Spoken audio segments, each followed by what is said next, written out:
Hey everybody, it's Steve from stevezanella.com. How are you today? So here it's Saturday morning. I just took a trip to my local dump to get rid of some trash and drop off recycling. And I wanted to pop on here and make a quick video talking a little bit about some of the stuff that I've been going through in the past couple of weeks, couple of months actually.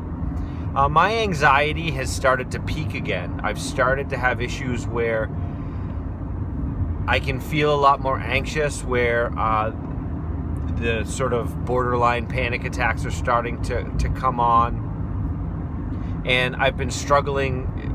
A couple of days ago, I had a really bad day trying to manage my anxious thoughts. I had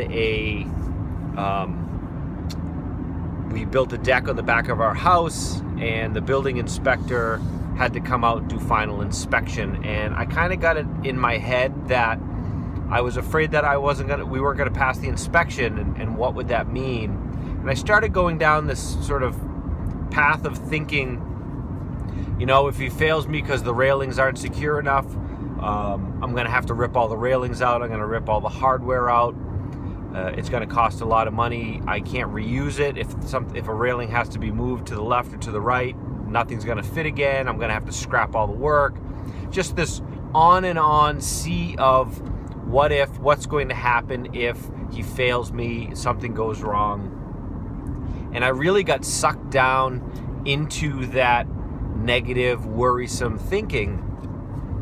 And the inspector was supposed to come at 9 a.m. and I worked from home that morning so that I could be there, and my youngest was sick, so my wife was home, and everything that was going on was I was struggling with.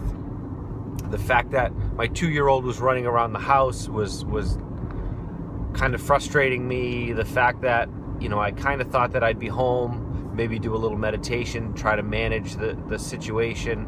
My wife was home, so you know, she was asking me questions, and everything was frustrating me. And then I had it in my head that all I needed to do was get to 9 o'clock, and he'd come, and once he came, and it would be over. Whether it passed or failed or whatever, then I could deal with it, but that I could get past the anxious thoughts that were running through my head, and this feeling like everything was irritating me and annoying me. And 9 o'clock came, and then it was 10 past 9, then it was 9:15, still no inspector, then it was 20 past 9, then it was 9:30. And each minute that went by, it felt like I had this belt around my chest that just kept tightening and tightening and tightening. I had created this all I needed to do was get to 9 o'clock, and then it was 9:01, and as it continued to tick past 9 o'clock, I found myself getting more and more frustrated, more and more anxious, more and more annoyed and angry. And I had this revelation that this was my anxiety. This wasn't me. Everything that I was feeling, all of the emotions that I was having, it wasn't me. It was happening inside me. I was experiencing it. But it wasn't who I was. I was frustrated. I was anxious. I was worried. And I wanted that worry feeling to go away. And I had decided the worry feeling would go away when he got there. But that was something outside of my control. And I was now suffering from dealing with the fact that what I had hung my hopes on removing my anxiety on, which was the inspector's arrival, I had no control over that. And he was late. And it was making it worse, because now I was focusing on the feeling of what I had. And even worse, I was focusing on the fact that I felt as though it should have been gone by now, and it wasn't. So what I ended up doing, other than suffering and being frustrated and being angry, was I explained it to my wife, and I told her, my anxiety is super high right now. This is what I'm worried about. And I wanted her to understand that my frustration wasn't directed at her or at my son or even the building inspector. It was how my brain processed and how I processed everything that was going on. And at about 9:45, 45 minutes after the inspector was supposed to be there, I called the building inspector's office. I hadn't done it before because in my mind I thought, well, if I call and they feel like they're bugging me, what if I, make the guy angry and then he's more likely to fail me or something. Again, projecting, not true, creating storylines, worst case scenario. Eventually I called and he had just forgotten. He apologized profusely, said he was on his way. And I realized that because of my anxiety, my fear, and my worry, I didn't manage the situation the way I could have. But in the throes of it, it's almost impossible to manage it the proper way because your mind isn't thinking the right way. Your mind is focusing on things that you have no control over, and it's getting frustrated, and it's generating this feeling inside of you that causes you to make bad choices and to go in the wrong direction.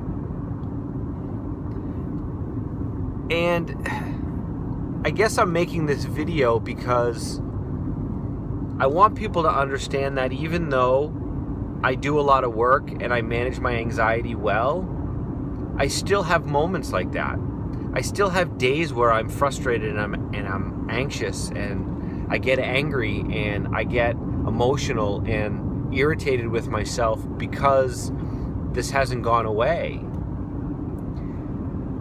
And in truth, it's just how my brain works. And as I recognized these things were going on, I was able to do little things like explain it to my wife that kept me from really going down a path of starting an argument with her or saying something that I shouldn't say or doing something that I shouldn't do. And I'm pulling into my house here. Sorry for the bumps. So I guess I just wanted to put this quick note together to let everyone know that even though, backing up, even though you do all of this work on yourself and you take all of these steps and you do all of these things, you're still going to have to manage those moments, those anxiety-filled moments where you feel like everything you do is wrong, you can't push yourself forward. And recognize when they happen and have patience and kindness for yourself. And that's the difference between allowing them to snowball into much bigger situations that last much longer and allowing to the ability to keep them contained in a much smaller moment that you don't have necessarily control over, but awareness of. And then once you've reached the end of that, you don't do things that continue to prolong how you're feeling and the anxiety, but you allow it to end, you let go of it, you don't hang on to it, which opens you up to be able to welcome the next emotion, welcome any new feelings that are coming in, as opposed to hanging on so tightly to the anxiety, the fear, and the worry that you have no room, no capacity to allow those other emotions and feelings inside. You hang on so tightly to it that you can't let it go. So that's it. I just wanted to share that story with you guys. Hope you're doing well. If you have any questions, thoughts, or concerns, do me a favor, type something in the comment section below, or even just say hello. It's nice to just say, hey, how's it going? That's it for me. I hope you have an amazing day, and until we talk again, and we will talk again, much love to you all.